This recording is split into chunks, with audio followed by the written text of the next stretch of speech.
Welcome to our Defense Briefing Show. I'm your host Liang Jun. We have a riveting lineup of news stories to cover. First up, former U.S. Attorney General Eric Holder has lashed out at politicians he calls political hacks for blocking the federal trial of the accused 9/11 terrorists, sparing them the death penalty. Holder believes these actions have denied justice to the victims' families. Next, we remember the incredible life of Joe Engle, a pioneering test pilot and astronaut who has passed away at the age of 90. Engle made history by flying both a rocket-powered airplane and the Space Shuttle, leaving a lasting legacy in aerospace exploration. Lastly, a New York Times report reveals critical technology failures by the U.S. Secret Service during a Trump rally, which allowed a gunman to evade detection.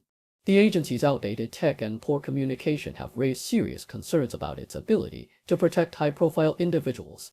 Please stay tuned for the detailed coverage.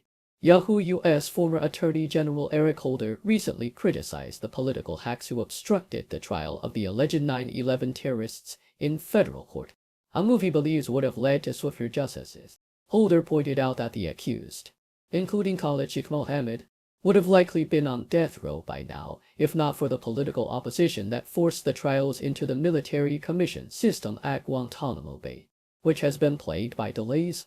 Holder's 2009 plan to try the terrorists in Manhattan federal court was blocked by both Republicans and some Democrats, resulting in a plea deal that spares the accused from the death penalty. Holder and even former Attorney General William Barr have since expressed regret over the inefficiencies and failures of the military commissions, emphasizing that the federal court system would have been more effective and just. NY Times Joe Engle, a pioneering test pilot and astronaut, passed away at the age of 90. Engle was renowned for being the first person to reach the edge of space in two different winged aircraft and two aircraft, the X-15 and the Space Shuttle. His career took off in 1962 when he was selected for the Aerospace Research Pilot School. Led by Chuck Yeager, Engle's work with the X-15 program, which involved flying at hypersonic speeds and altitudes, gathered crucial data for future space missions. Despite facing technical challenges, such as an electrical malfunction on his first X-15 mission, Engle demonstrated exceptional piloting skills, safely landing the aircraft. His contributions to both the X-15 program and the Space Shuttle missions cemented his legacy as a trailblazer in aerospace exploration. Yahoo U.S. A recent congressional testimony revealed significant technological failures by the Secret Service that allowed a gunman to evade detection at a Trump rally in Butler, Pennsylvania. Despite identifying the suspect and his intentions, a critical radio message about the gunman never reached the Secret Service, leading to a shooting incident. The agency declined offers to use additional surveillance technology, such as drones, and failed to deploy a system to boost signals in an area with poor cellular service. These oversights, combined with a lack of interoperability among different law enforcement communication systems, resulted in a 20-year-old gunman having a technological edge over the Secret Service. Acting Secret Service Director Ronald Joe Jr. acknowledged the failures and expressed deep regret over the incident, highlighting the agency's ongoing struggle to integrate advanced technology into its security protocols.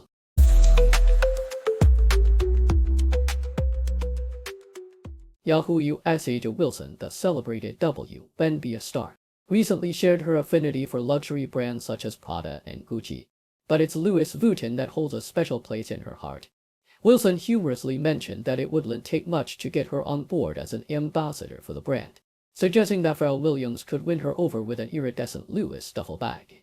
Despite her athletic background, Wilson expressed a willingness to walk in a Louis Vuitton shoe, albeit with some trepidation about her stride.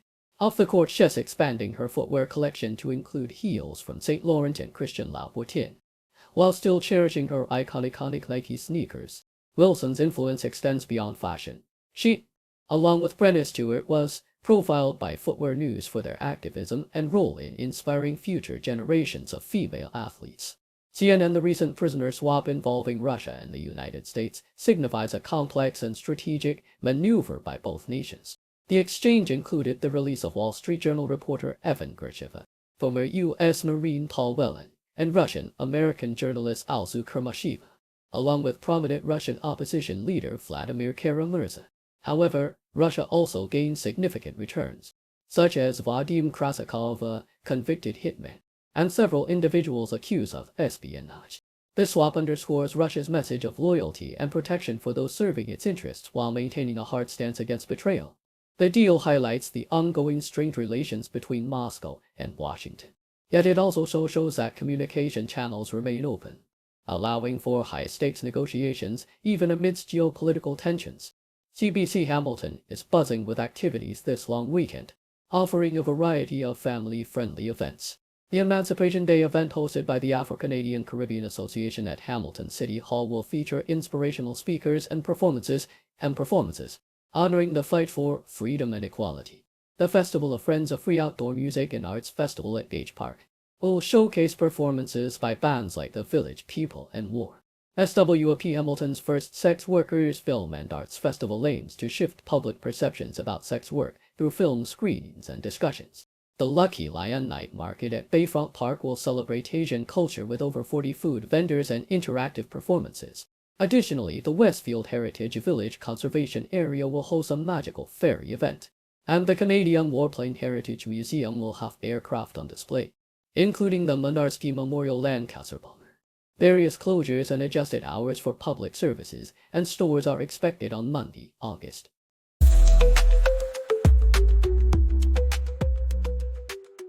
The Globe and Mail. Lebanon, a country known for its diverse religious communities and scenic landscapes, is on the brink of another conflict as Hezbollah skirmishes with Israel intensify. The recent escalation, including a deadly rocket attack on the Golan Heights and retaliatory airstrikes in Beirut, has reignited fears of an all-out war. The political system, based on the 1990 TIF agreement, which divides power among various religious factions, is crumbling under Hezbollah's growing influence. The country has been without a president for 20 months due to Hezbollah's insistence on their candidate, Suleiman Frangi. This has led to a divided nation where nightlife in Christian areas continues unabated, while Shia regions bear the brunt of the conflict.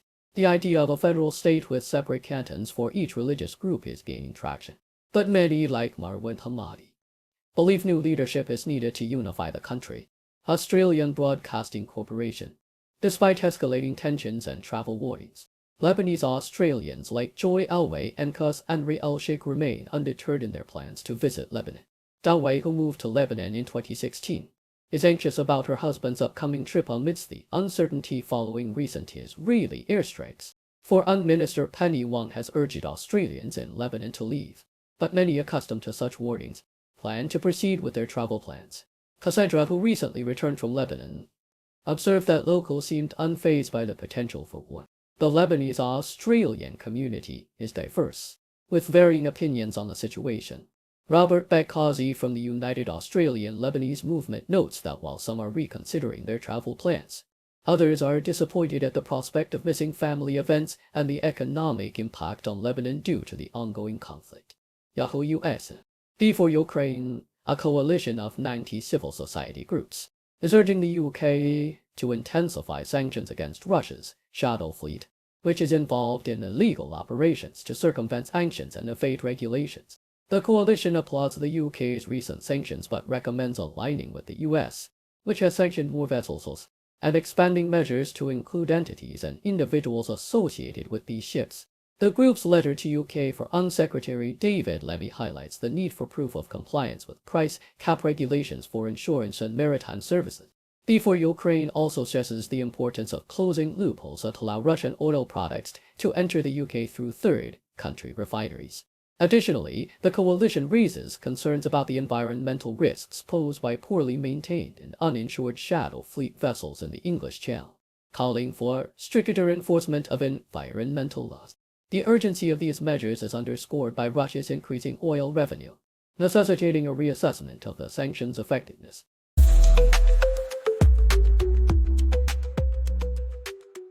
The Globe and May 11 Gershkov's extreme assignment in Moscow turned into a nightmare in 2020 when he became the first American journalist arrested in Russia since the Cold War, accused of espionage for the CIA, a charge he and his employer, the Wall Street Journal, vehemently denied. Held for 16 months, Gershkov was sentenced to 16 years in a secret trial for allegedly gathering military secrets about a tank factory. His arrest occurred amid heightened Russia tensions due to the Ukraine war, with the Kremlin using him as a bargaining chip in potential prisoner swaps. Ursheva, who kept his spirits up by reading Russian classics and corresponding with friends, was largely isolated except for court hearings where he saw his parents, a New Jersey native who learned Russian from his immigrant parents. Khrushchev had previously worked for the New York Times and the Moscow Times before joining the Wall Street Journal in January 2022.